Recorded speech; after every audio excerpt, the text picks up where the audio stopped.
Did my cat move all that? Hey guys. Dawn's playing around in the cushion fishing. Dawnie. What are you doing, Mimi? Mimi. She's fully playing around in the cushion. I still got one cat. Alright, let me bring up the comments. I'm going to share this as always. Well, hopefully I can share it. She's going crazy. Oh, can you see her? Mimi! Oh, I feel so bad. I want to talk about midnight. I've got lots to talk about, guys. Bit of a long-term update that I haven't done yet for a bit. Obviously, been like hanging to get on live stream and then also not because, oh my goodness, it's been so big. All right. Let me share this and I shall be present with you guys.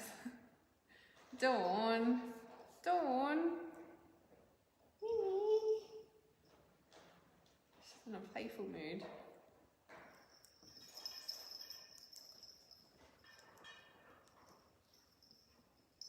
A little bit nervous to share on live stream. She's going crazy. She's actually got a couch to run on and my old house didn't even own a couch. Now she's got a couch. Oh, that's hilarious. Okay. Yay! Mimi! Alright, so I'm here guys and I've got my laptop and I'm going to look at comments on here because it's easier.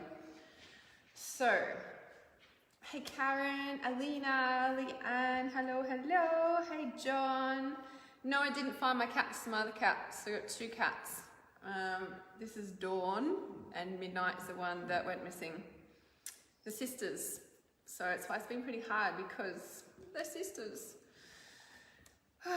So yeah, it's a bit, it's been hard. Just want to talk about that. So Leanne says, I remember having a cat called Midnight when I was a little girl. Oh, that's cute. Dawn. She's playing with the cat. Hey Nita. Oh my goodness. I haven't seen her go crazy like this. Mimi. Alright, now Jazz is going to come over and play too.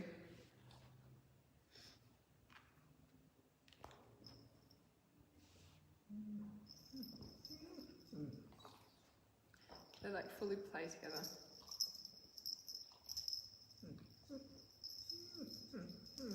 His father thought that was funny, that he had a cat and a cat called Dog. That's hilarious. Dog, what are you doing?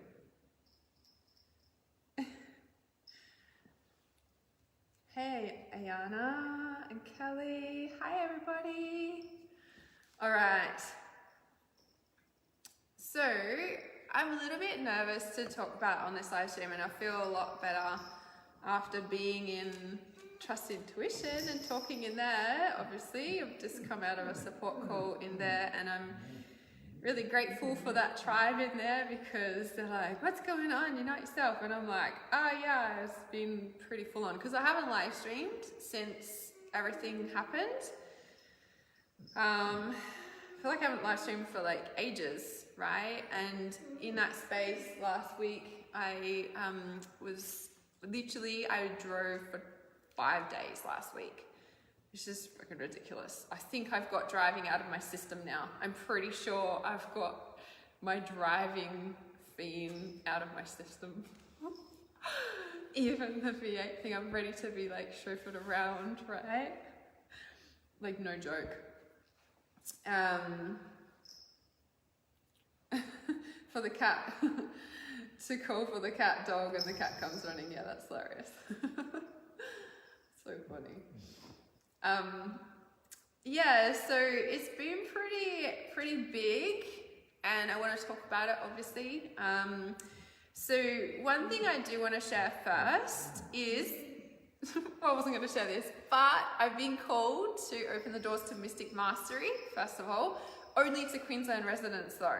Because of everything that's going on in the world, Mystic Mastery is only available to, I was going to say to COVID residents, to Queensland residents. Because of the COVID stuff in the world and obviously in Australia, and I've already crossed the border and I ain't doing it again anytime soon because I had just like that, yeah, okay. Where do I start? So Mystic Mastery is where I'm going to start. Mystic Mastery is a 6-month one-on-one program with me, but we also get a VIP immersion day in there. So this is one of my high-level programs, working one-on-one with me, because you get the immersion VIP day as well. And in that is like 6 months one-on-one, so you get unlimited WhatsApp support, there's phone calls, there's distance healings, and this is where we really take your skills to the next level. So if you're an entrepreneur looking to increase your business in any way, shape or form, you don't even have to be in the spiritual industry. This is about fine-tuning and honing your intuition to be able to take your business and your life to the next level. So if you want one-on-one support to be able to really master and fine-tune you and make really acute like your gift, and to be really able to distinguish what that is and fine-tune it and how to figure out what your gift actually is, Mystic Mastery is the program for you. So I'm going to drop the link in the comments as well about this. I actually haven't opened this program, what are we now? So it would have been in, I think, the end of last year actually. So I haven't opened it for quite some time. So yes, some serious karaoke sessions, I know. I was thinking about like some yoga classes, and yeah, it's pretty awesome. There's some beautiful acoustics in here, for sure. Yes, so with this whole thing, you know, like the world is in chaos and will continue to be for the next 6 months. This is what you can do about it. So whilst I was driving, I figured out how to download the videos on YouTube, thanks to my daughter, who's like YouTube savvy. And I was listening to Pam Gregory because I had lots of driving time, so I was listening to lots of things. And she was doing the new moon update, so our new moon would be next week, I imagine, sometime. Let's have a look when exactly that is, because let's put full moon. What are we in now? July 2020. So the 21st of July. Why does the 21st sound familiar? I think maybe I'm thinking of solstice or something, but it's not. Wonder why the 21st is familiar. Anyway, it's familiar because there is a new moon next week, so the 21st of July, so next Tuesday or next Monday, depending on where you are in the world. So it's quite interesting because she was saying that the next 6 months, I don't know, like there's Mars and Aries or something, and they're really two strong planets. Mars, I think Mars is like the planet for Aries, isn't it? And Aries is really headstrong, and usually there's, I think she was saying something, I don't know, I can't remember off the top of my head, but it was like usually it's only in for a short time, and actually it's in for really extended, like it's there for 6 months. So these energies are going to be really intense. Now, if we look at what's going on in the world already, it's like, how can it get any more intense? Well, it's going to. Also as well, something, and I've spoken about this before, right? So it's intense, but we can think it's intense and choose it to be intense, or we can drop into the fact that it's actually expansion, right? So she was saying like there's the planet of chaos or something, right? Or whatever, I don't know, it's just all these technical astrological terms, right? So it's like there's this whoever of chaos and destruction, but ultimately that is like ripping down the old to build the new. Yeah, so ripping down the old to build the new, like we can't let the new in until the old is totally disintegrated, totally, you know, disappeared out of our life in a way. We need to destruct to be able to build something new. Now, everybody's been dreaming up a new world, and with what's currently going on is that the old structures are disintegrating. Now, I also posted earlier today around Atlantis, and it dropped in, you know, around that destruction. And someone had actually posted stuff in my Reality Awareness support group as well about Atlantis and the whole, you know, like the experimentation that used to go on in Atlantis that made Atlantis fall because of the power, you know, power imbalance. Is exactly what's happening on the world today. And like when I was writing this morning, I was just like, oh, this feels so, it was like, oh, that's why I ran away to the forest. That's why I ran away to the country. That's why I drove to the countryside, because I didn't want to go through another Atlantis. It was like this body soul memory. It was like, I'm out of here. Like, I know what happened last time, right? It's like my gifts got ripped apart, and like I got, you know, destructed and all, you know, experimented on, you know, in a way of the gifts like that.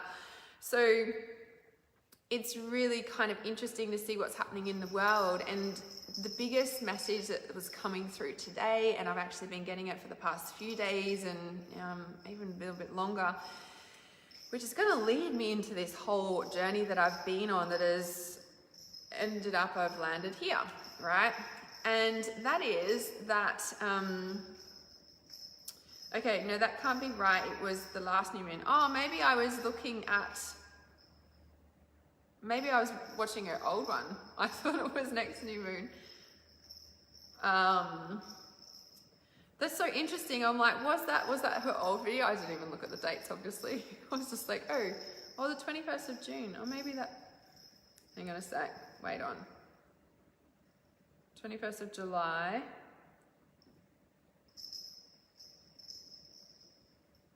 Oh yeah, it was, because that was the Sunday, because I held that new moon ceremony. That's what it was, because that was solstice or something. Yeah, that's why it's familiar, right? Because we actually did that. But the new moon is on the 21st of July as well. That's the next one coming up. So 2/21st, which is kind of interesting, right? What's with those numbers and the numerology there? So, no, it's all right. But that would make sense there. Oh, I know, with her bells. I know I probably should have put collars on them. Well, they did have collars on. Oh, see, this is the thing. We'll talk about midnight. I will talk about midnight. Yeah, solstice. Fuck, that moon was powerful, wasn't it? That solstice moon, like that was next level powerful. Yeah, 21 would be 3. Yes, there's the triple goddess, that energy coming in again. Because on that 21st, like that, the one in June of the solstice, and I don't know, there's all this other stuff going on with it, right?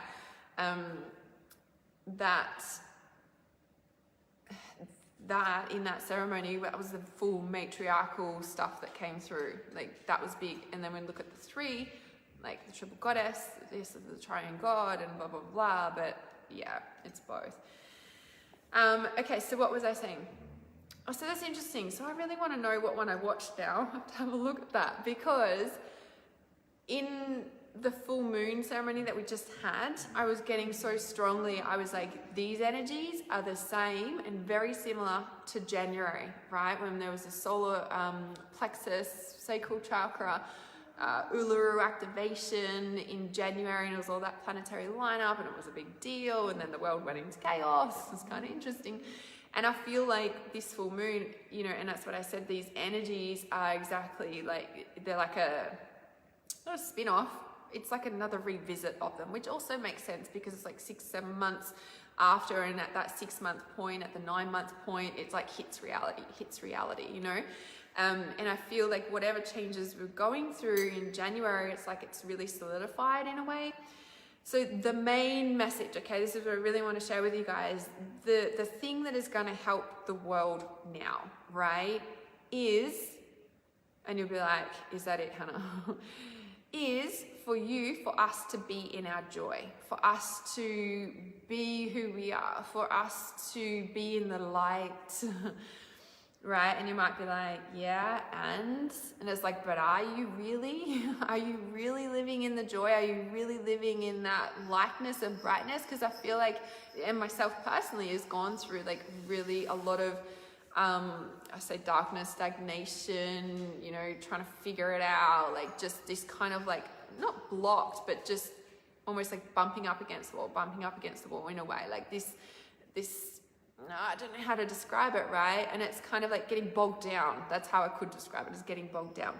And so in this getting bogged down, it's like this, lost the joy, lost the light, lost, you know, who we are, you know, and whether that's because we've been parenting or because we've been doing a business or because we've been in a relationship or because we just woke up and wondered where we've gone, right? And I feel like it's been this bit of a journey for people to kind of come into that level of darkness, and then kind of like we're starting to wake back up out of that again. Now, if you agree, Shari said, no, it's huge for me. I was stuck in the dark stuff. Yeah, it's very easy to be in the dark. Like, it's very easy. Yes, yay for joy, I reckon, Sarah, right? And this is the thing, like, around, you know, being in that, of allowing ourselves to actually have that level of light and have that level of joy and fun and everything in our life. Like, it's a training, it's a choice. And this whole experience that I've been through on these road trips is like, it's like it forced me to be in the joy. I was like, okay, I'm ready for the joy now. I'm ready for the light. I've had enough darkness. I'm done. I'm so done with that. So let me speak about this joy before I go on about my story, because there's an aspect to this, right? And for me, and because I had so much driving time, I was able to figure all this out. Is I almost, and I do share this with my clients too, like when our joy and our fun changes, right? So what used to be fun when we're teenagers or, you know, whatever age we've been at, and then say we start parenting or we start going down a different path or something, we kind of wind up, and sometimes with some of my clients and even for myself, like we don't even know what fun is. We don't even know what joy is, because we've never experienced that, because as a child we had too much adult responsibilities. We weren't able to, you know, have that. Like what's fun? What's joy? For me, I, you know, went into drugs and that became fun, you know, as a teenager. But it wasn't that was fun. That was a way to escape reality for me at that point, definitely. But the connection that the drugs gave me felt fulfilling, even though it was temporary. And it gave me that sense of fun. Like, that was the only way I knew how to have fun, right? And I smoked weed every day from when I was 13 until I was 21, and, you know, and that was to escape reality. And then when I was 21 and I had my spiritual awakening, it was like, I then, like when I started, it wasn't like a quick cold turkey. I remember, I think I only had it on the weekends instead of every day. And then I gradually, you know, moved away from it. But it was like, I distinctly remember, like, oh, reality's not that bad. You know, like I'd smoked weed for so long that when I started stopping it, it was like, oh, reality's not too bad, actually. But I'd had my spiritual awakening by then, so I'd started to, you know, find the connection through other ways, which is ultimately what drugs are doing, is building that connection to spirit and source, right? We have that direct connection in a way, but it's not sustainable. Like, we have to keep taking the substance to keep that feeling, and usually we have to taking more of the substance to be able to keep that connection, right? Whereas what I'm passionate about teaching you is how to build that connection without the substance and to be able to keep that, right? And the thing that took me off drugs, the thing that kept me away from drugs, the thing that was my motivation away from drugs, you know, in the scene after I hit rock bottom and had my spiritual awakening, was the fact that I became more psychic the more I stayed away from the drugs. And that for me was enough of a motivation. I was just like, I'd rather be psychic, thanks. You know? So yeah. Yep. A little silliness is healing right now. Yes, yes, yes. The silliness, the fun, the joy. And this is the thing. It's kind of like, as humanity, as, you know, we've freaking been in a lot of darkness for a long time. Like the patriarchal, you know, rule has destroyed the world in a way. You know, it's kind of like it's control and it's structured and it's I don't know if discipline's the right word in this sense of what we're talking about, but that masculine, the patriarchal, that control has literally taken us to where we are today, right? And I don't know, it's so interesting, and that Atlantis thing keeps coming to mind again, because I'm like, well, why are we reliving this now? You know, like, where's the timeline? I'm trying to see the timeline of, like, you know, Atlantis, and we're flicking back around to it again. You know, and this is what I said, it is, are we going to self-implode or self-destruct? Like, maybe. But maybe not. Like, maybe the imploding is the awakening, and actually we're going to, you know, shift and do something about it this time in a way. Okay, so I'm getting sidetracked. So very timely reminder for me, Hannah, bring on the joy. Yes, yes, yes. Okay, this is awesome. Okay, so Josephine says, full joy has been tricky to get to. Feels like I had to scramble to get to it, but feels like I found the spark finally. Yeah. Yeah, it takes a bit, and especially again when we don't know. So that's what I was saying before. So with you know, as a child growing up in a family, in a experience where it's not a healthy relationship, role models, usually we take on a lot of the family stuff. We're given, you know, responsibilities as children that are not our responsibilities, and, you know, they're really adult responsibilities and what have you. And so in that, it's like, we've never had time to have fun, because as a child we had to do the adult chores, right? And so when you look at fun now, it's kind of like, what is that? And so when we are finding that for ourselves, or maybe we had things that were fun, like I said, you know, for me, I was like, found fun in drugs, and then I had to like rewrite that whole thing.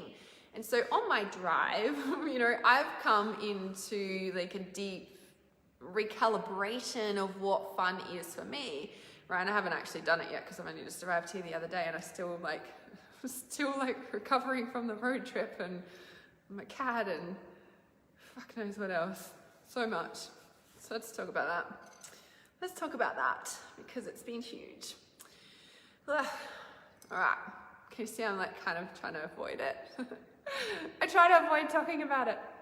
I want to talk about it. I do, because I know I have to talk about it. Because everyone's wondering about my cat, and I need to talk about it. Because, do you guys know, of those of you who are in Reality Awareness Support Group, I had been posting stuff about midnight, my cat, and the video that I shared about my cat going missing. And I really want to say to you guys, like, you guys saved me out there and on my road trips. Like, I know I didn't get a chance to go in and respond to each of your comments, but I read them all, and you guys, like, the thing that stopped my heart breaking and shattering into a zillion pieces that it already was. It's like you guys put my heart back together, in a way. Right? If I could describe it in some way, that's what you guys did. So thank you from the bottom of my heart. Words can't describe your support in there at that time and this time. And I haven't updated you since then. And so everyone's like, hey, Hannah, like, I haven't heard from you. And you're like, here now on the Gold Coast, and you seem like you're happy, but what about midnight, and what about the grief, and what the fuck's just happened? So I really want to talk about it because it's far from it. Okay. So let me just talk about the fun and the joy first, and then I'll talk about the trip, and yeah, and even moving forward, like I said, right, the world is in chaos and will continue to be for the next 6 months. This is what you can do about it. Yes, it's about finding the joy and the, you know, fun and everything like that, but it's also, completely forgot what I was going to say. It'll come back to me. Hang on a sec. So it's late here. It's like 10:30 at night. I like got off a Trust Intuition live stream, and I was like, should I really live stream now? It's like 10 o'clock. Am I really going to do this? I'm like, yeah, because otherwise I won't sleep because I'll be thinking about I should have done the live stream, so I'll just do it. Okay. So, oh, hang on a sec. Leanne said, Just to let you know, June and July new moons both on 21st. You shared the new moon in Cancer on the 20th of July from Pam. Oh yeah, so that one. See, and I can't remember if that, I'm pretty sure that, I think it might have been her new one though. I'm sure because she does every new moon and full moon, because it would have come up in my, you know, YouTube, like new release subscription thing, you know, that you get notified when there's a new video. So I'm pretty sure that's what I would have clicked on, but I need to double check that. What's up with you? You're not sitting up there. Sit down.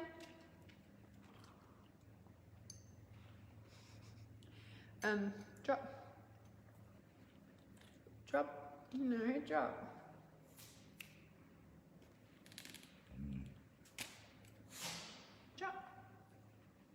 It's a bit uncomfy. The dogs are finding it really weird in this house because it's so big. They're not used to it. They're not used to being like very far away from me, like for a long time. So if they're like over there on their bed, it's too far away. So that's why they're like not settled. Okay, so anyway, she's not listening to me either. Okay. I am sidetracking. I'm getting very sidetracked because I don't want to share my story. Can you tell? All right, get on with it, Hannah, get on with it. So the fun within myself. So let me share the things, getting there, of the fun. And yeah, and I forgot the other thing that was really important, but it'll come back to me. Because it's about choosing the light, it's about choosing the joy, it's about choosing the fun. Oh, but there's something, oh, there it is, okay. So I've watched a few things, you know, when I went through all the Facebook notifications yesterday, and caught up on all the comments and stuff. Finally, guys, thanks for your patience. There was a lot of things, so like Atlantis stuff, and then there was also one of my inner circle clients had shared an Aboriginal Palladian prophecy about all this stuff down in Victoria, funnily enough, like of all these sacred sites that they went like hunting for these skulls down on like these sacred sites in Victoria. And I'm like, oh my God, Victoria. I'm like, is that why I went there as well? I'm like looking on the map. I'm like, where was it? Where I was, you know? And so it's so interesting that when the first lockdown happened, well, before it happened, because I knew it was going to happen, I got out of there before it was going to happen. And, you know, like went to Victoria, like I went to the bush, it was because of this, like this body cellular memory. And this is so interesting, right? When we think about the fall of Atlantis, like who really knows what had happened, but see, this is like where the tricky bit is, right? So if the fall of Atlantis made us human consciousness go back to sleep, if it made us go into the dark, if it made us all of that, right? Then what's going on now is like our way to survive this COVID repeat of Atlantis, is that what it is? Is for us to be in the light. Now that might sound contradictory, right? Because when I'm feeling into it, because I mean, who really knows what happened in Atlantis, right? But as I'm talking, it's like, as I feel into that, it's like, but weren't we in the light in Atlantis? And that's like why it fell and why it went in the dark and blah, blah, blah. Like, isn't going into the light now gonna make them take our power away? Like, so it's going to happen again. But I don't feel that, right? Because as I said in the post this morning, Lemuria is more where I feel home. When Atlantis, that's where it all went into chaos and destruction and fell apart. And I feel like we've been in the dark since then. So us choosing the light and how we're going to survive this current world crisis is by us choosing the light, choosing the joy, choosing to be in that higher vibration, choosing not in the dark. Like, we're done the dark. We're good in the dark. We've experienced the dark for a long time. Not just this lifetime, but long time. right? With the patriarchal control, like the whole of the consciousness and the whole of humanity has been in the dark. Like that's, do you know what I mean? And now, and I feel like there's a lot of us, you know, and this is where I was talking about before, where, you know, as a child, if we've grown up in the family system that we've had to carry the load of the family, we've never actually known what joy is. We've never known that joy of being a kid. We've never known what is that, right? And so now as we're unpicking all of this, it is about finding what is joyful for us, but the sustainable joy, right? The sustainable long-term joy. Now, as I said, driving for me, I had a little thinking time.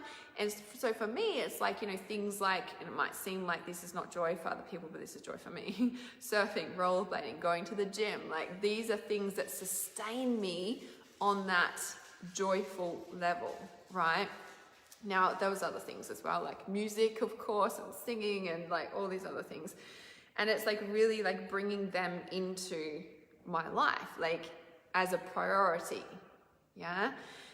Now, with all the world stuff currently going on, it's like, but how can we be in this joy? And how can we be, you know, having fun when all these people are dying and like all this stuff is going on? Like, how can you do that, Hannah? Like, you can't. And I'm like, well, it's not about denying what is going on in the world, but we must have, right? If you can imagine, the sustainable joy is like a big golden egg. I don't know, I'm getting these analogies, right? It's like a big golden egg. And this is like sustainable, fills your whole body, your whole soul, lights you up, your whole self, right? Now, if this whole sustainable joy is full all the time in you, okay, you are able to hold that. And it's not like when you're like around people or talking to people or going through an experience yourself where you're like in deep grief or is loss or whatever's going on, right? It's not that you're denying that and you're like, everything's fine, it's great. It's like, no, we're not doing that, right? But this energy of that sustained joy is still in your body and your aura, like this, you're full, right? You're full, okay? And so when you experience the grief or the loss or the shock or the change or whatever you're going through in your life, right? That, it's almost like the joy holds it. And so you're able to move through it faster or in a grounded way, you actually process it, right? It's like the joy container that you're in transforms it, right? Whereas if you can imagine that joy container, let's say, is not even in existence, okay? So we're going to be empty, we're going to be depleted, we're going to be in the dark. And what happens when we're in the dark? We attract more dark, right? And we get flawed all the freaking time, in a way, okay? And so that dark, it's like kind of, when there's grief on top of that, that's when we get lost. Like we get lost, we can't process it. We don't know how to, we think it's bad and we shouldn't even feel it, so we kind of push it away more, and it's just like more and more and more and more and more, and then it creates this big vacuum and it creates and sucks in more stuff like that, yeah? So the thing that's gonna save you through this world crisis stuff is literally like that joy container is a priority in your life, okay? Now, whatever you need to do to recalibrate into that energy, so it's like, you know, what is it? Like those things, like figure out what those sustainable joy things are for you and make them a priority in your life, because that's going to fulfill you and also keep you in alignment, right?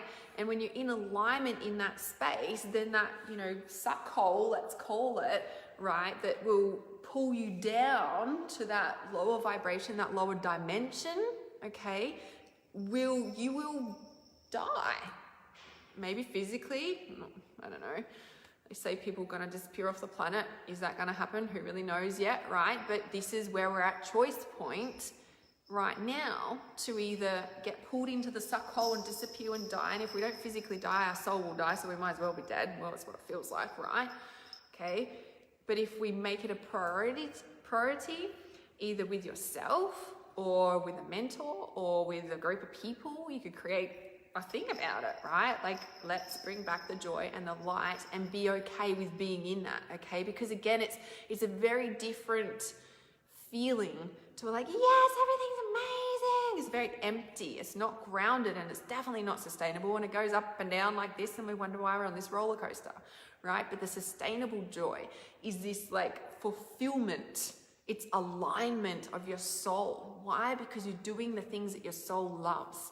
This is the joy. This is the grounded, deep alignment that enables you to hold lower vibrational energies. And it's not that when we hold them, it's that when we feel them, they're transformed because we're in that high vibration. And what happens, we're in a higher vibrational state, like as a solid internal feeling, not an empty space, okay? And that creates a whole different reality in itself.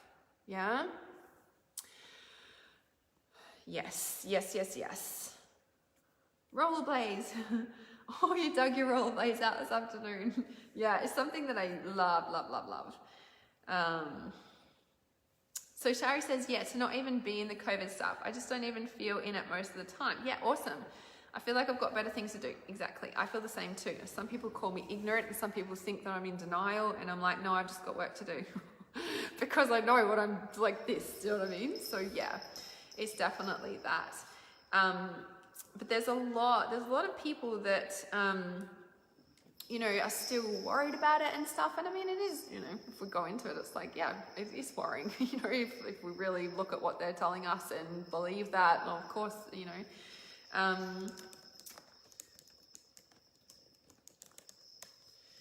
So yes. So yes.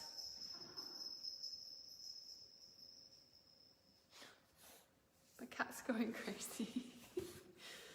All right, let's talk about this cat stuff. Okay, so for those of you who don't know, I am down to one cat. So let me know, guys, if you've got any questions about that joy. Oh, my tea's going cold because I'm talking too much. Let me know. That's so amazing, you're rollerblading too. Of course you are. So I got Sebastian on his too. For the first time, his balance is amazing. Yes, awesome. Would we get flashes of new joy, fulfillment, things and highlights of other people doing things we might want to do, like really standing out to us? 100%, yes. That is the intuition talk to you. And you know what happens when we're focusing on joy and we're focusing on finding the things that bring us joy? What are we focusing on? Oh, the things that bring us joy. So being in that. Okay, and the other thing, I really need to share this as well, actually. This is something that I used to do all the time, and I've forgotten about it. I have chosen not to do it anymore. Why did I stop doing this? Okay. I used to talk about this on live stream all the time, and it really shifted my life, and I don't actually know why I stopped doing this. It sounds like denial, and I really want to share, when I really want to make a point when I'm sharing this stuff, it isn't about denial. It is not about denying of negative feelings, of hard feelings, of upset feelings, like no, okay? It's about acknowledging and working through things like grief, because they are really heavy emotions and we don't want them stored in our body and our system, right? And so when we are able to, you know, if we're feeling off, or if we're feeling down, or if we're feeling sad, or feeling angry, or feeling anything other than a higher vibrational feeling, and somebody asks us how we're feeling, or we're trying to like tap into it or something like that.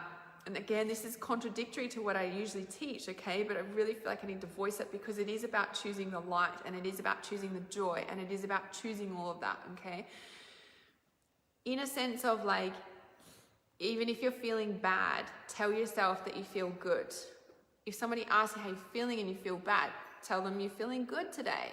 Like, yeah, I'm feeling good, right? And some people are like, Hannah, that's like so contradictory to what you teach, and like, that doesn't make sense because what you've taught me and blah, blah, blah, blah. But when we start changing our thoughts, our feelings also start changing, and therefore our reality starts changing, okay? You don't even need to give it voice. You can acknowledge it, you can be with it, you can cry and bawl your eyes out, but we don't need to anchor it in any more than what it is by giving it voice. Now this is, again, it's super contradictory, right? So again, Leanne says, should we not be honest? So again, it's contradictory, okay? So something, and I guess where I'm coming from this, so just getting some examples. So if you, again, right, there's so many different options here with this, right? In a sense of like, if a person, like if you're in a really bad space and you are not getting help and you're not getting support and you're not doing anything about it, and then you tell everyone that you meet and speak to and everything that you're in this bad space and you've got this shit going on and you're just reverberating the same story over and over, or you're repeating the same cycles and patterns in a way of like the same story and the same issue, and you're not doing anything about it, then that whole space there, like, I really would, number one, you'd be getting help and support, okay? Because you need it. Yeah, nobody can get through this life without a mentor, without help, healing, counseling, whatever, okay? That's why you should book in with me. But the piece here is around, if you are getting help and support with a mentor, with a counselor on a regular basis, and you're dealing with the issues that are going on, when you just meet someone in the street or you're talking in general, right? You might still be processing what's going on, but when you're just talking to people in general, like, and even in yourself, like, okay, I've got this stuff going on, but I'm working at becoming better. I'm feeling better and better. I'm, moving into a higher vibration. I'm working on this. It is shifting. It is transforming, right? Because even though you're not denying how you're feeling, you're also already changing and shifting it. Okay. And again, it's not like slapping something on and pushing it down, because the other piece to this is when you are, like for me, like if I'm bawling my eyes out crying, I'm allowing myself to fully feel it, but I'm also deeply conscious that I'm feeling this to shift it out. And so again, it comes back to that, like that joy feeling, right? That analogy, that joy feeling, that fulfillment, that alignment. Yeah, it's a soul alignment, that when we are in that space and on that thread, we can be feeling the deepest, darkest emotions and the deepest grief, but we're still in that high vibration. Does that make sense? It's really hard to describe, right? So it's not about not being honest, right? It's like, and so when you say that, like, it's not about, it's about holding that space for the deep grief, for everything that's going on for yourself, right? And then the people on the street, you're like, yeah, I'm good. Everything's moving forward. I'm transforming a lot. Things are shifting. Things are going really great. Okay.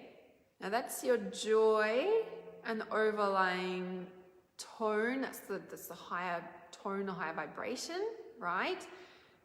And that higher vibration, the joy, that fulfillment is holding the space for your deep grief or whatever you're going through and processing.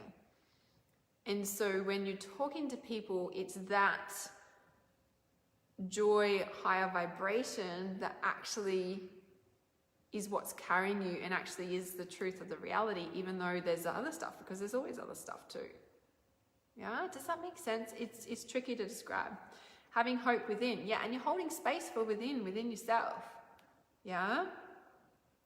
So let me know if that doesn't make sense, or if it does make sense, or if you've got questions about that.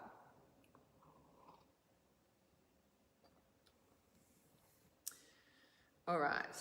Yeah, awesome. Cool bananas. Okay. Nervous share now. I'm almost like, do I need to share this? Yeah, thank you. So, because I've been talking on live stream for like 2 hours now, before I even got here too. Okay, so these road trips led me down. And as I said to you guys before, those of you in Reality Awareness support group who really supported me with my cat, is like the biggest freaking deal ever. And I guess like I've been nervous to share, I've been agitated to like hurry up and get on live stream and share as well, because you know, it's like losing my cat's the biggest thing, and I seem fine now, right? And even on my stories and stuff, and it's like, but I've driven for 5 days straight, and also bawled my eyes out so much about her missing. Plus, have had so many realizations about her, and maybe I'm still in hope that she'll come back. Even my dad thinks she's dead, and I actually thought she was dead in the start too. So Lena says, it's speaking with intention of shifting and moving forward rather than perpetrating. Yes, exactly that. Exactly that. Yes. Yes, yes, yes.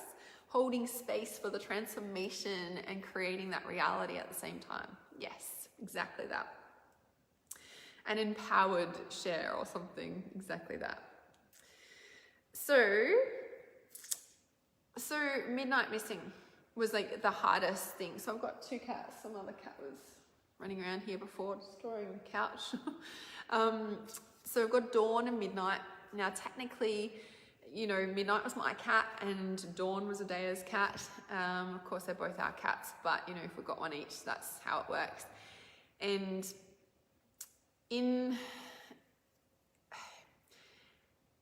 I was struggling with it, but it only hit me on the day before we left, right? So when I was at my dad's and out in Broken Hill, and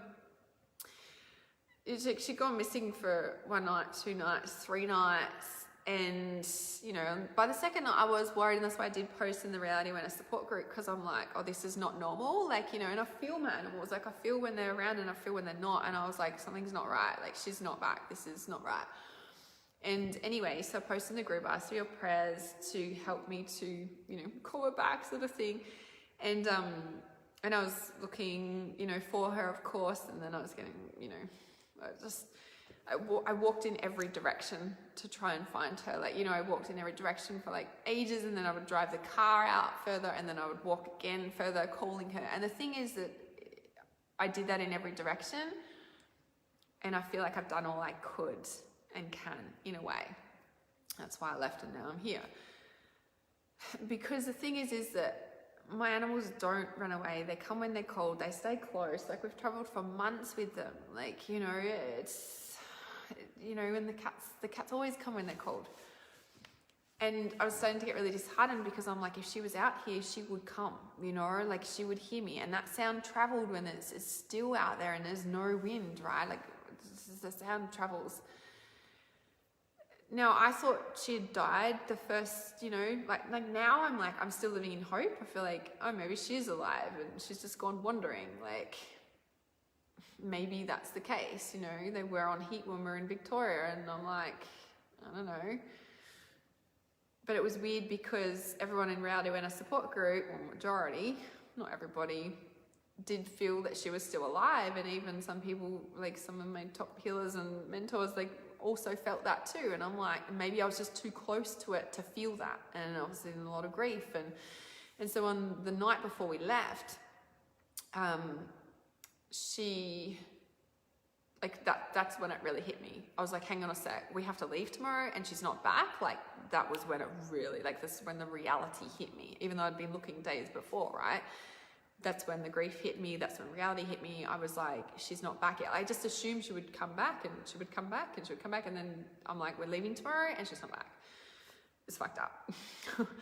So again, I was looking for her that night. We went in another direction and calling her like at nighttime this time, because maybe it needs to be nighttime, you know. And it just, you know, and the thing is like I went through so much guilt and everything, because I don't usually let my cats out at nighttime. Like I never let my cats out at nighttime. But then I was like, but actually I did. Like, my other cat that I had, Panda, we used to let him out. Like, so I just hadn't let these 2 out at night ultimately. And I don't know why I did that, right? So, you know, and when I, you know,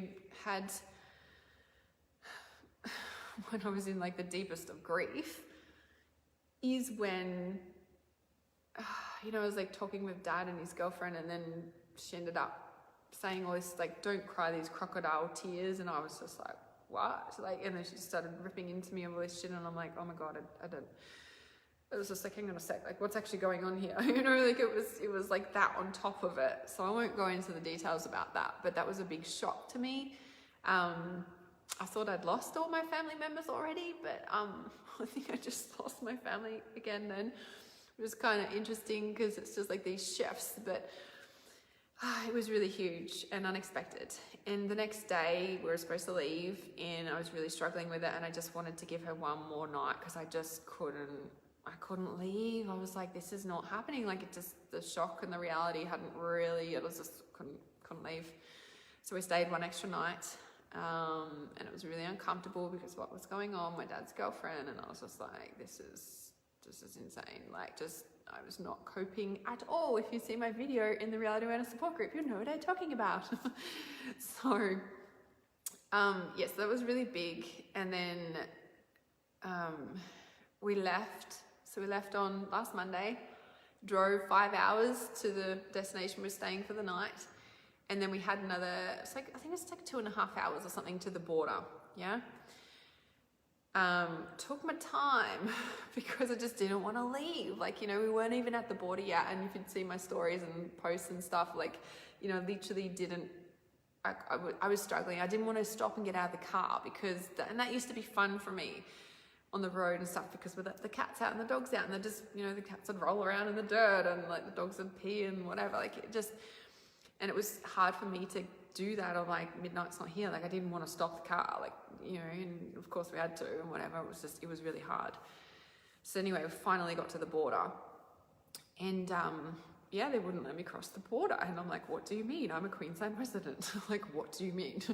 Well, I had an option to, right? But because, you know, they say, you know, have you been in a COVID place hotspot in the past 14 days?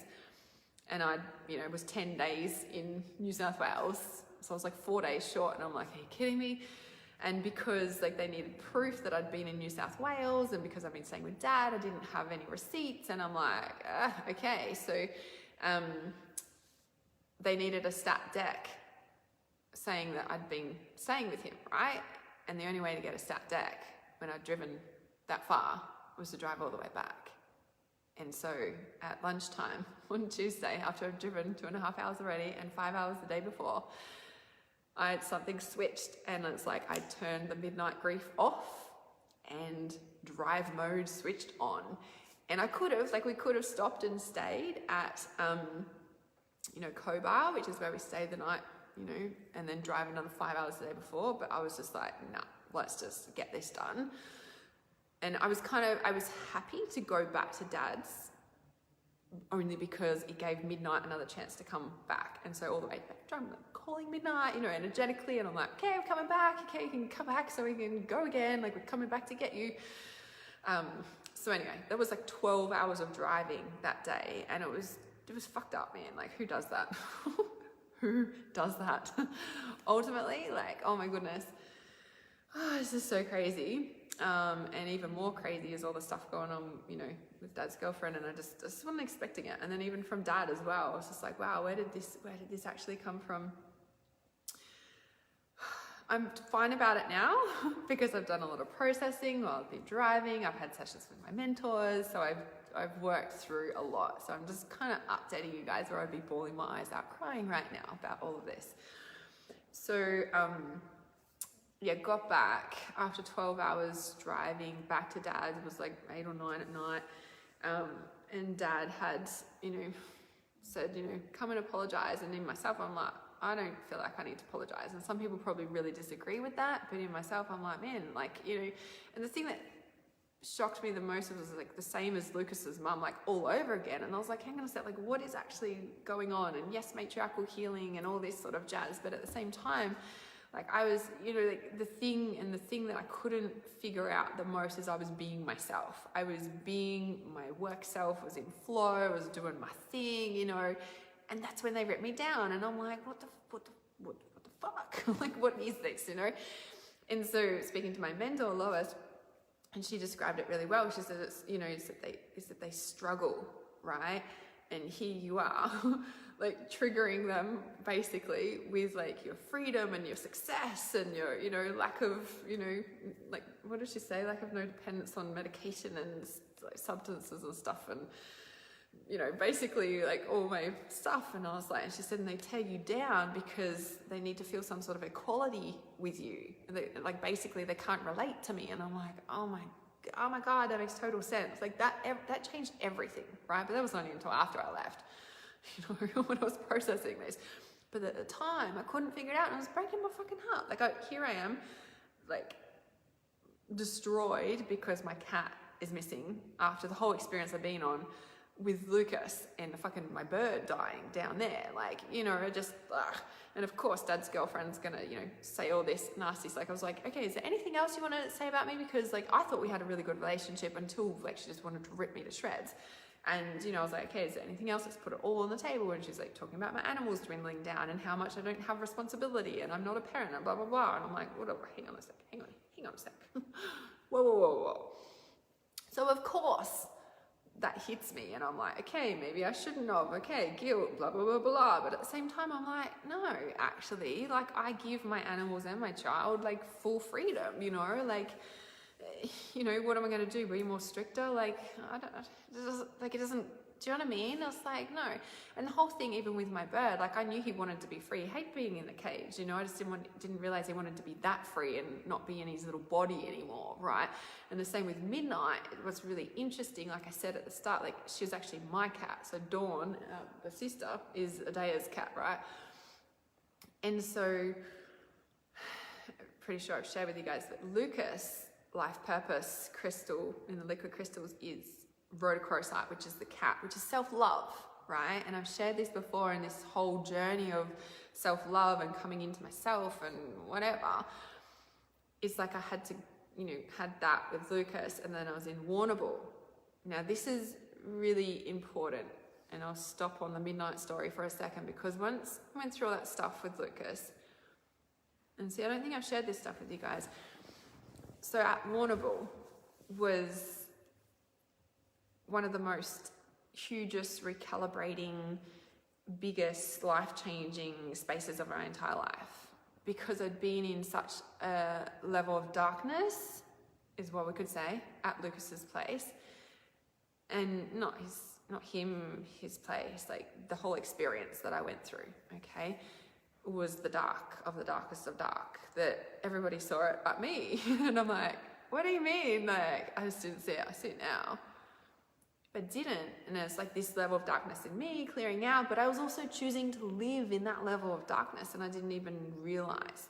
And so when I went through the whole experience, and at Warrnambool, I remember this time, like in the first 2 weeks processing that, like I was like spiraling down, like I was laying in bed, I remember it so clearly, just felt like this spiraling down feeling, like this sinking down, like just, what am I doing with my life? What is this? Like, where am I going? Like, why did this happen? Like the whole, you know, when we go into those spaces, right? And I just felt like I was spiraling down. And literally, like within 12 hours of me like processing and shifting and going down and down and down, and not like, you know, disappearing, but like literally traveling it to clear it, to shift it, to feel it, right? And I even said to my mentor, Regan, at the time, I remember saying to her, I was like, this level of loneliness and aloneness and the emptiness in my heart, it's like I'm facing it for the first time. It's like all this time I've been running from it, or I've felt empty, or I've put a cover of happiness, you know, on top, or even the spirituality has been a mask in a way. It's so interesting, right? The mask, remember the teacup and the mask, how clear was that mask, right? So, so many analogies for that mask, but you know, so significant. And so it was like all the masks had come off, because at Warrnambool for the first time I was 2,000 kilometers away from home, had no one, felt like I had no one, didn't know what I was doing in my life. What the fuck did I just go through? What the fuck did I just drive 2,000 kilometers down here for? What the hell was happening in the world? Like, like all the things. I had to face that level of loneliness. I couldn't run from it. It was freezing cold outside. I couldn't do anything. It was so damn cold down there. I was in bed, like, do you know what I mean? I had to face it. And within that facing it, it's shifted, right? When I spiraled down that far, and it was like, what am I actually doing with my life? And this is where, when we're talking about the joy and like remembering who we are and what we've come into and why we're here and what our dreams are and stuff, like we forget that stuff, right? We forget about it, and we get busy, or we become parents, or whatever we do, right? And that's what had happened to me in that level of darkness. It's not that I'd forgotten it, but I had, but I'd just let it go. I don't even know how to describe it, yeah? And so in that traveling down of it, it's like, that's when it hit me. And within 12 hours of me coming into, and I was like, oh, all of these, like all my dreams came back to me, like everything that I began all this for in the first place, and what I've always known has been inevitable. And within 12 hours of that process of me shifting into that thing, this space came about. This place has been booked since then, back in Warrnambool, like weeks ago, right? Now, if you see my stories, you guys see that yacht outside. And if you guys have been following me since I first online in 2016, what have I always spoken about, right?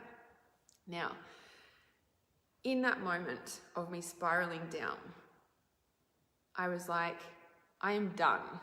I am done with the dark. I'm done. I've had enough. I've done enough darkness. I'm done. I'm now choosing the light. I'm choosing the light in every single aspect, in every single feeling, in every single thought, right? And that doesn't mean that I don't bawl my eyes out. That doesn't mean that I don't have a negative thought. That doesn't mean any of that. But that means that I know what that level of darkness feels like, and I'm never fucking going there again. Ever. Ever. And how do I do that? By choosing this level of light.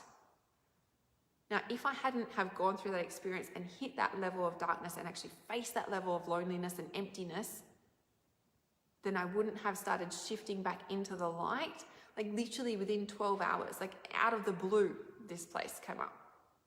Like I was just like, oh my gosh. And like it happened so quickly, because when we travel that level of emptiness, within that, as we travel that down far enough, we drop back into the light. We drop back into that fullness.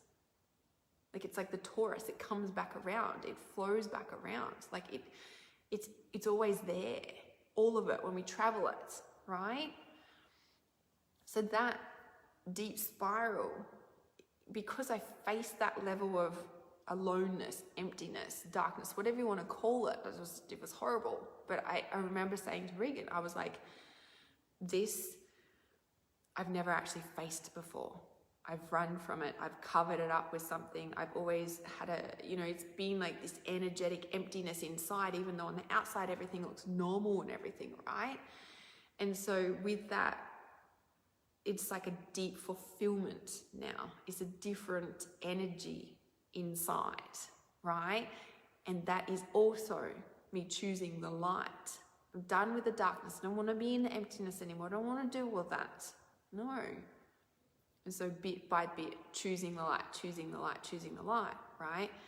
Now within choosing the light, there's self-love in that, right? Because when you don't love yourself, it's a big black hole. And then we wonder why everyone else doesn't love us and we're alone. This whole journey has been about the self-love and coming into that level of self-love, because if we don't have that self-love on board, we can't expect, nor do we experience anybody else to have that for us. Or even someone might love us to bits, but we don't feel it from them. We can be in a relationship and be lonely as fuck.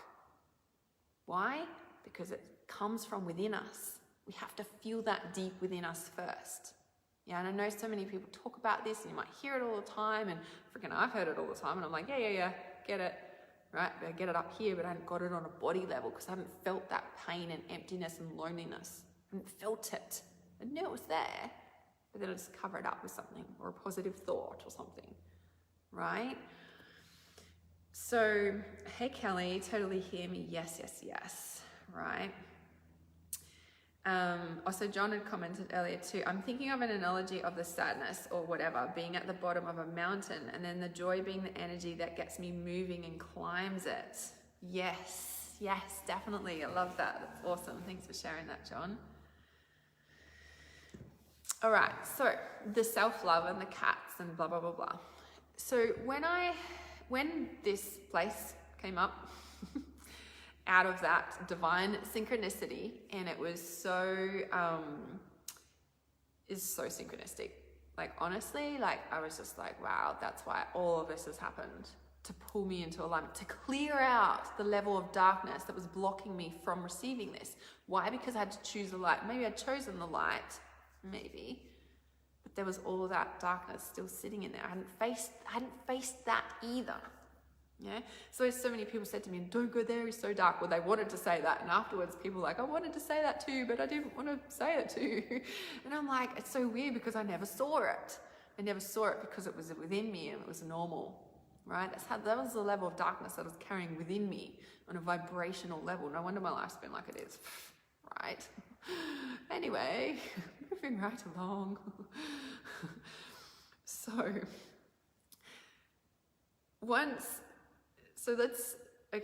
go back to my dad's Midnight's Missing, okay? Midnight's Missing, and, you know, in the whole way, like I said, like, this place was booked weeks ago. So I'm like, you know, looking forward to getting here and the yachts and all this sort of stuff.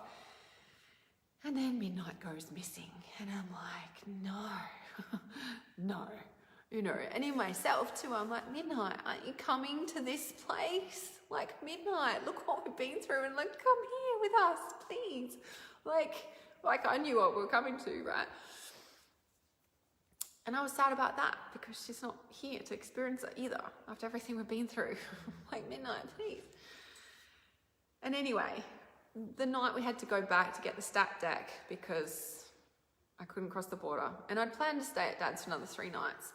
But we got back there and the vibe wasn't good because of everything that had just happened. And I was like, okay, well, and I could have stayed somewhere else in Broken Hill, definitely, but I wanted to stay there that night because it would give Midnight another chance to come back. Like, that was what I really did that for. But I could feel she wasn't there.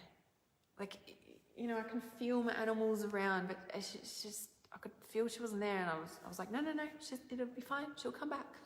She'll come back tonight because we've come back for her. Anyway, get up next morning, no paw prints on my card, no, like, the feeling. It was just, she's not here. Like, I could feel it.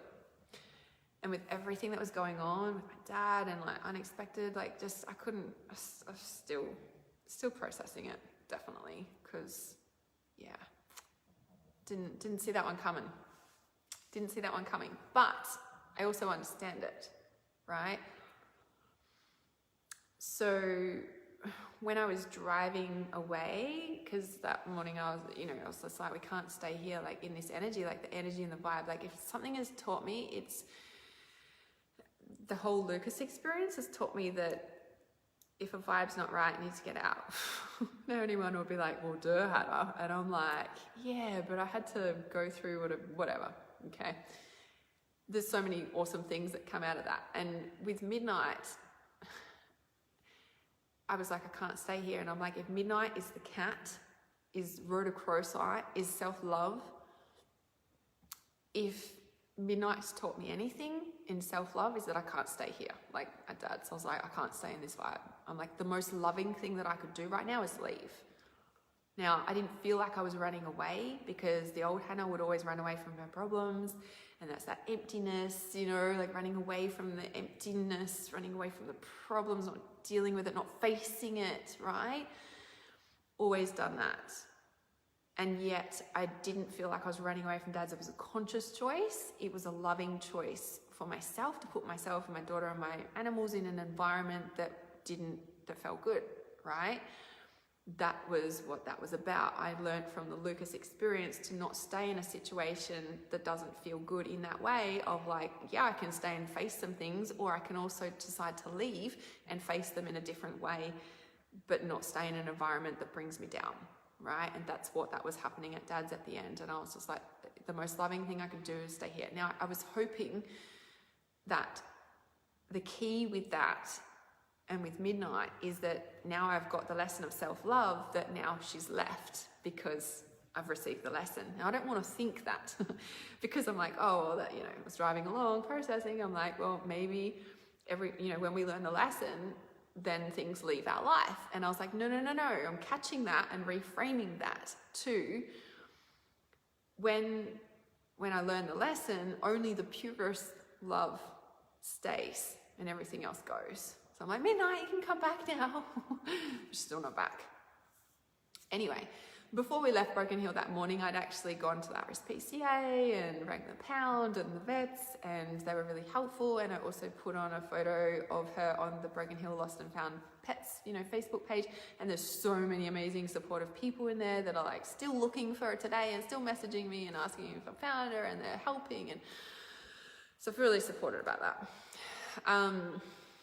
Yeah, I'm gonna cry. And so I don't want to think like that. But there's a part of me that also really understands that. And from the start of her going missing, I've also been very aware of her journey and her soul's journey, not mine, not my control of her, but her destiny and her soul's journey. And the other piece about that is the night before she left, because she was on my bed and was writing on my laptop or whatever and just cleaning herself or whatever. But I looked at her and I was like, you're different. Because she'd been out, they'd been out wandering the past couple of days. And I was like, you're different. You're like a wildcat in you or something. She had changed. Something had changed in her. And I do remember that. And that was the last day that she was with us. And then she went missing the next day, she didn't come back that night. So there's that as well about it, that I felt a change in her. Maybe she was wanting to be a wildcat, Then one of my dear students and dear support team now, Tammy, had also messaged me the other week or the other day and she'd said this little story, and I don't know I've watched Charmed before. I think it was Charmed, that TV show, and I can't remember exactly, but she said something like, the witches have a black cat, and when the witch comes into her power, owns her gift, owns who she is, owns all of that, then the cat leaves because the job is done, and the black cat will go to another witch and hang around her until she comes into her power, and then she will move on. And I was like, I kind of feel like that's what she's done too.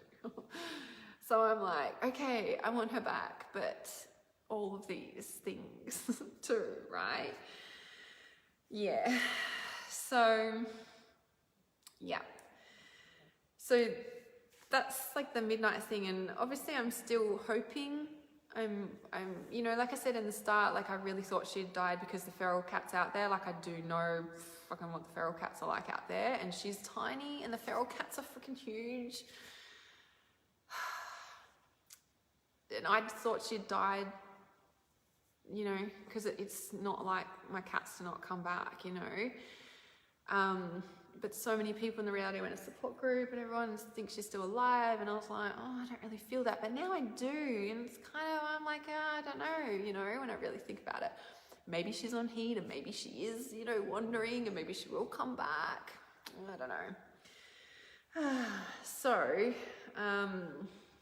obviously I'm still praying and hoping, and then there's another part of me that's like, so maybe when we've actually got our new next house, we're actually settled in our long-term house, then she'll come back. Maybe she's waiting for that. Maybe she didn't want to come to the Gold Coast. I don't know. There is a part of me definitely hoping, yeah? So then we left that day and we drove to Cobar, and then we drove 9 hours to St. George, and then we drove here. So it was 5 days of driving, intense, man. Intense. It was only supposed to be 3. So add another 2 for that little adventure to go back. But it felt like I needed, going back also felt like I completed the midnight thing. It was like I gave her another chance to come back because we'd already left a night. So we'd actually, if she was there and wanted to come back with us, she would have noticed we were gone, because I even said to Dad, I'm like, I feel like she'll come back now, because energetically, like, we're not there, like traveled 5 hours away, so she would have felt that we're not there, but she didn't come back the next night either. So yeah. So John says, I can so relate to what you're sharing now about facing the deep loneliness, because you couldn't get away, and then choosing to empower and love yourself where maybe you hadn't experienced love before. Yeah, definitely. Yeah. And it's about, you know, not staying in those situations that aren't loving, because when we're growing up in those environments, we don't know any different, and so we accept it even though we know it's not right, but it's like the biochemistry keeps us there as well. Whereas now it's like, if I really loved myself, and when we do make these changes, it is a brain training of like, I am like, affirmations and mindset and body work of like, I'm consciously choosing to change the biochemistry of my brain, like, about this situation, like, you know what I mean? Like, there's so many layers to this work about shifting realities to end up in dreams, like, literally, right? Like, oh my goodness, literally. Literally. Yes, eyes filling up, I know, right? I know. A familiar. That's the name of the cat, is it? The Uncharmed, a familiar. Yes, that's what she was. Yeah, and you know, the other thing about it is, like, the whole road trip, you know, except from Warrnambool, no, even from Warrnambool to Dad's, you know, we'd start driving, and, you know, we'd get everyone in the car, and, you know, we'd head off, and I'd be like, I just have this feeling, and I'm like, Adaya, can you please check that midnight, can you please locate her? And she's like, Mum, she's in the crate, she's fine. And I'm like, can you just lay eyes on her? Can you locate her, please? Like, and I'm driving, and I'm like, can you I just don't want to get to the next destination and she's not in the car, you know, like, but I wasn't worried about any of the other animals, but I always asked Adaya to check on midnight.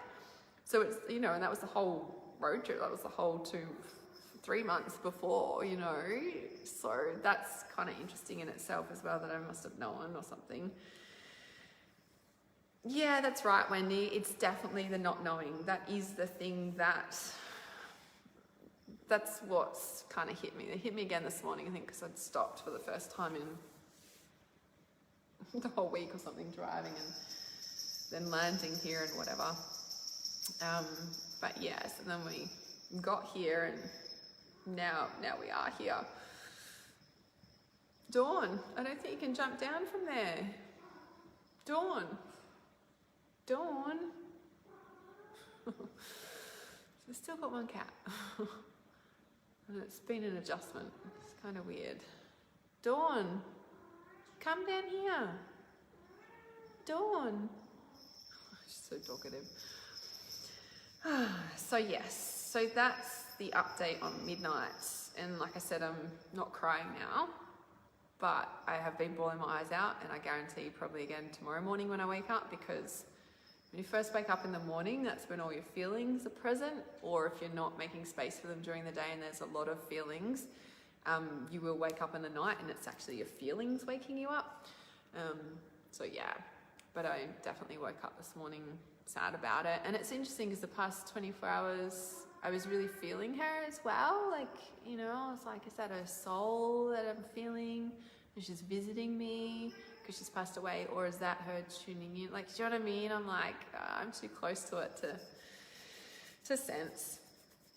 So anyway, that's the update, guys. This has been really long, I know, but now I've finally got it out. I can like, breathe again in a way. I've been like hanging to tell you guys an update and just say thank you so much for sharing and holding a space and all the prayers and everything, because it was just so intense. And then it was like the stuff with Dad and his girlfriend as well, and I'm like, are you fucking kidding me? And I'm like, then the border, and I'm like, oh my God, this is like, I was like, fucking hell. I'm like, right, just concentrate on doing this thing. I just had to let work go and just, oh my God. Oh my God. It's so crazy. I'm like, okay, I'm just gonna like chill out in the jacuzzi now. Just like process everything that's just happened and like arrive at my destination. So phenomenal, right? So phenomenal. Yeah, thank you so much. I appreciate you listening, because it was just so significant with the cat and the self-love and the Red Crow side and all the signs, and I'm like, this is huge. This is phenomenally huge. Oh, the other thing I forgot to share. When I left Dad's, like that final time, we'd gone back, got the stat deck, and then we left, and I was just like, I can't believe the shit that's going on with Dad and his girlfriend. Like, you know, I'm not going to go into full details about it on this live stream.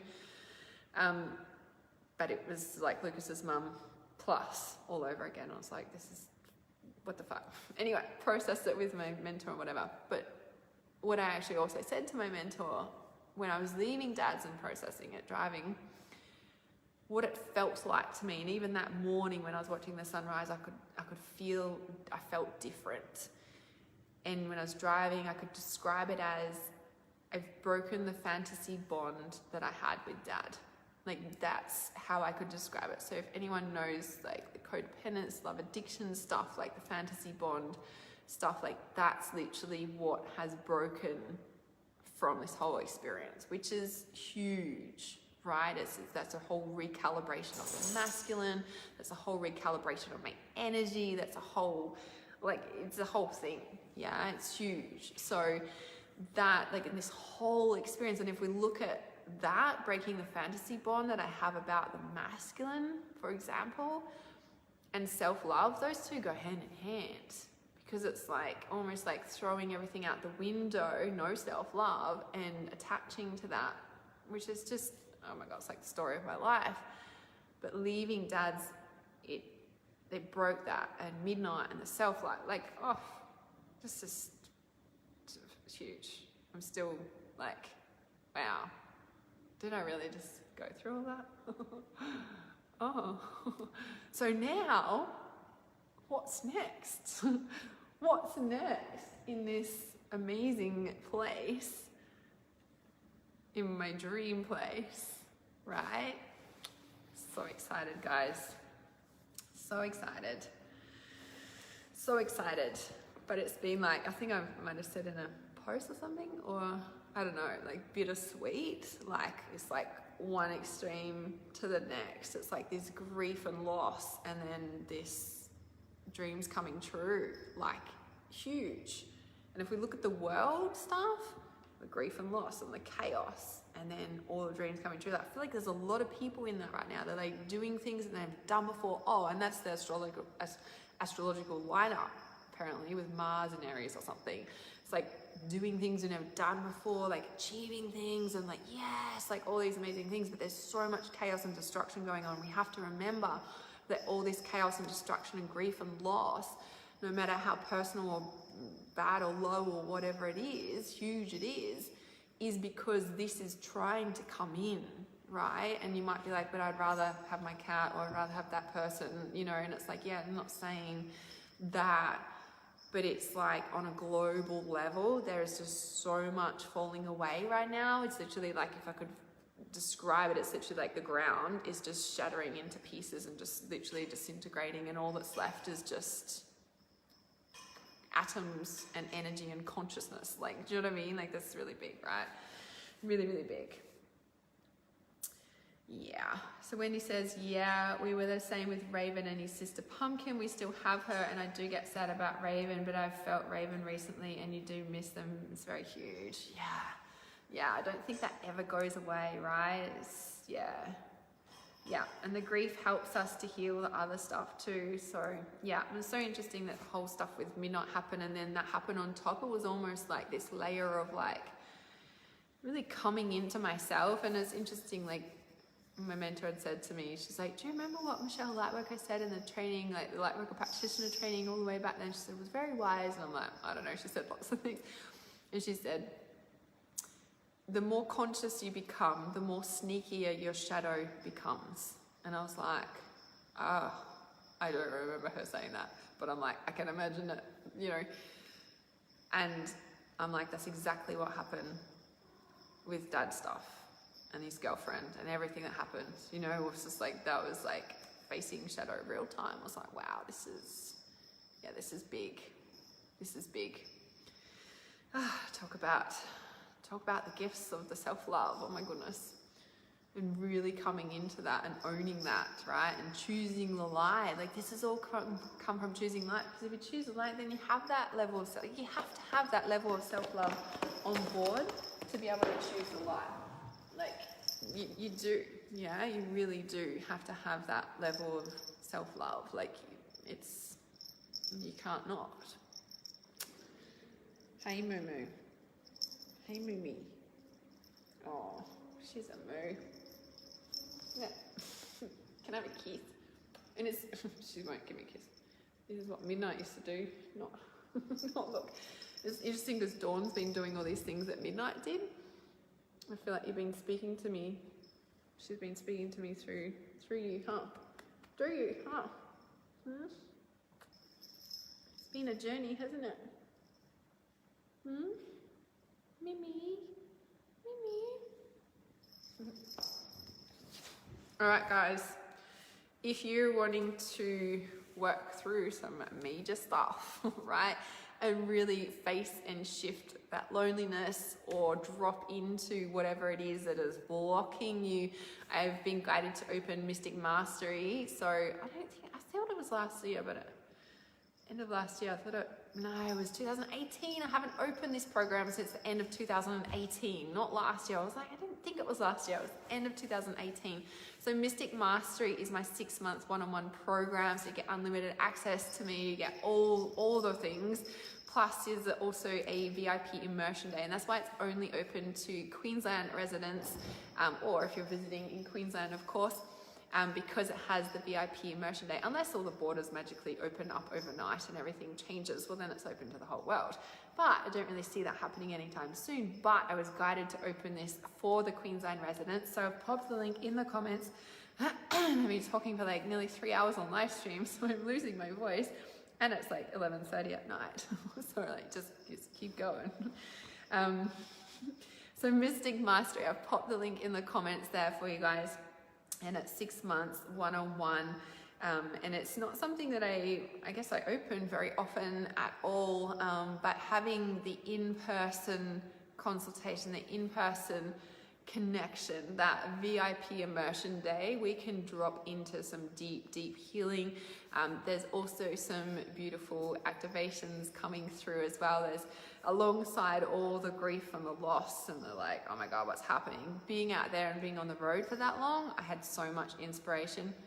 Oh, I'm covered in goosebumps. I had so much inspiration come through about like my next level gifts, about this entire experience, about the whole self-love and that's activated within me, and then also like who I am when I come into that deep self-love, when I come into full alignment with who I am and where I've ended up, and what this whole experience has brought me into the full alignment of my entire being, right? And this is what I'm being guided to activate within other people, and to be able to pass that on so that you are shifted into that full self of your being as well. Because until we are that, nothing else shifts. Yeah, we can do all this other stuff, but if we're not in that full alignment of self, locked in, coded, activated, living it, everything else will feel hard. Yeah, we'll only feel supported when we're in the full alignment of self. Yeah. So send me a message if you've got any questions about Mystic Mastery or anything else. The link is in there, and you'll see me posting about it as well. If you think this live stream can help someone, please like and share it. You can share it in a private comment with them, like in a private message, or you can tag their name. You can share it on your page. If you're watching on YouTube, remember to like and subscribe. Thank you so much for listening, guys. I appreciate you guys so much. Sending you lots of love. Bye. See you very soon.